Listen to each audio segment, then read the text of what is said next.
రవి గారు రీసెంట్ గా మీద ఒక సాంగ్ రిలీజ్ అయిందండి, జవానితా ఫామ్నే. ఎక్కడ చూసినా అదే సాంగ్ అండి, ఏ ఆటోలో చూసినా ఎవరి దగ్గర చూసినా అదే సాంగ్.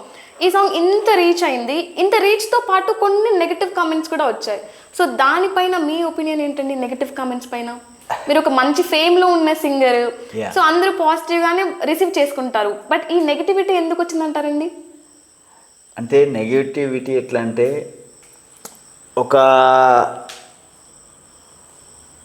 వైట్ అద్దాలు వేసుకున్నాం అనుకో, ఎలా కనబడుతుంది? వైట్ గానే కనిపిస్తుంది. బ్లాక్ చేసి బ్లాక్ గానే కనిపిస్తుంది. రెడ్ పెట్టినా రెడ్ గా కనిపిస్తుంది. బ్లూ పెట్టినావు అనుకో, బ్లూ గా కనిపిస్తుంది. గ్రీన్ గా కనిపిస్తుంది. నువ్వు ఎలా ఆలోచిస్తావో అలా కనబడదు. కనిపిస్తుంది. నువ్వు ఎలా ఆలోచిస్తావో నీకు అలా ఆ టైపుగా కనబడుతుంది. ఎవరైతే కామెంట్ ఇప్పుడు పెడుతున్నారో వాళ్ళకి అంటున్నా, ఇది చెప్తున్నా. అంటే మీరు చూస్తున్నారు కావచ్చు ఇంటర్వ్యూ, ఇప్పుడు మీకు చెప్తున్నా. అంటే మీకు ఎలాంటి థాట్ ఉందో ఆ రేంజ్లో మీరు ఆలోచించారో అలా మీకు కనబడుతుంది. కానీ జవానితా ఫామ్నే ఒక అమ్మాయి గురించి వర్ణించడం అంటే చాలా, దానికి పెడి మంతరా జవానితా ఫామ్నే బత ఇన్కుమ్ ఆయారు బద్ నామనే, పెడి మంతరా జవానితా ఫామ్నే బత ఇన్కుమ్ ఆయారు బద్ నామనే.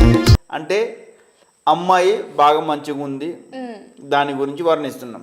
దానిని ఏమైనంటే బద్నాం అంటే మనకు చెడు పేరు వస్తుంది, మన పేరుకి చెడు పేరు వస్తుందని మనకు. దాంట్లో పాటలు ఏముంది, ఏం లేదు. లుంగి వాళ్ళే దాదా లుంగి దోహన,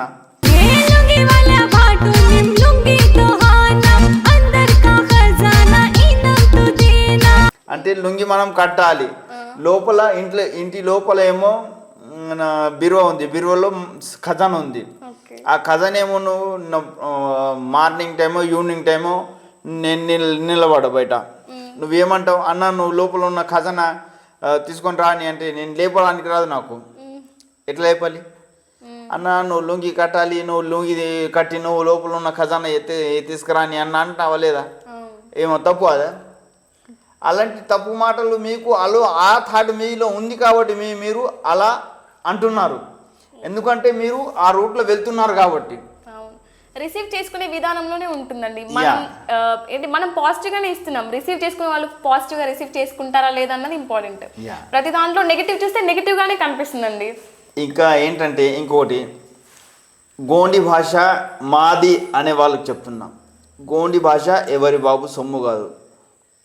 ఎందుకంటే 258 రాజ్యాలతో కూడినటువంటి గోండ్వాన్ రాజ్యం, ఆ రాజ్యంలో పుట్టినటువంటి గోండి భాష, రాజ్యం భాష, అది ఎవరి తాత సొమ్ము కాదు.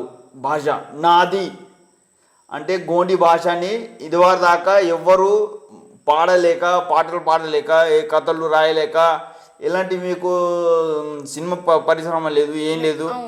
మీరు అందుకని మన సంస్కృతి మా నేకి బది దాంట్లో మునిగిపోయింది, అంటే బయటికి రాలేదు. ఇప్పుడు కొద్దిగా వస్తున్నాయి. అయితే కొంతమంది కామెంట్ చేస్తారు, వాళ్ళని పట్టించుకోవడం అది నాతోనైతే కాదు. అంటే లేట్ తీసుకుంటా, ఇగ్నోర్ చేస్తాం. అవును, మనం ఏది చూస్తే అదే కనిపిస్తుందండి. ప్రతి దాంట్లోనూ నెగిటివ్ వెతికితే మనకు నెగిటివ్ గానే కనిపిస్తుంది. అన్నిట్లో పాజిటివ్ వెతకడం నేర్చుకోవాలి. పాజిటివ్ దాంట్లో కూడా జవానితా ఫామ్ని కానీ, లేకుంటే సిమ్లిసికటి పాట పాడినా, సిమ్లిసికటికి ఒక కామెంట్ కూడా వ్యతిరేకం రాలేదు. ఎందుకు అంటే ఆ పాటలో అలా మీనింగ్ ఉంది కాబట్టి, అంటే అలా ఆలోచిస్తారు కాబట్టి. ఇంకా ఎక్కువ అంటే ఏంటంటే నేను సమాజం గురించి ఎక్కువ పాడతా. నాకు ఇలా అంటే సమాజాన్ని ఇన్స్పైర్ చేసే విధంగా సాంగ్స్ పాడుతూ ఉంటారు. పాడాలి. ఓకే, పాట రూపంలో ఇన్స్పైర్ చేయాలి. అలాంటి సమాజానికి ఉపయోగపడే పాటలు పాడుతూ ఉంటారు. పాడాలి అట్లా అనిపిస్తుంది. ఇక కొంతమంది ఎలా ఉంటారు అలా అన్ననిగా అన్న వాళ్ళ గురించి పట్టించుకుంటూ వాళ్ళకు సమాధానం ఇస్తూ పోతే మనం ఇక్కడే ఆగిపోతాం. అంటే ఇక్కడ ఆగకుండా మన పని మనం చేస్తూ పోవాలి. నీకు నచ్చితే నువ్వు చూస్తావు, లేకుంటే ఏం లేదు.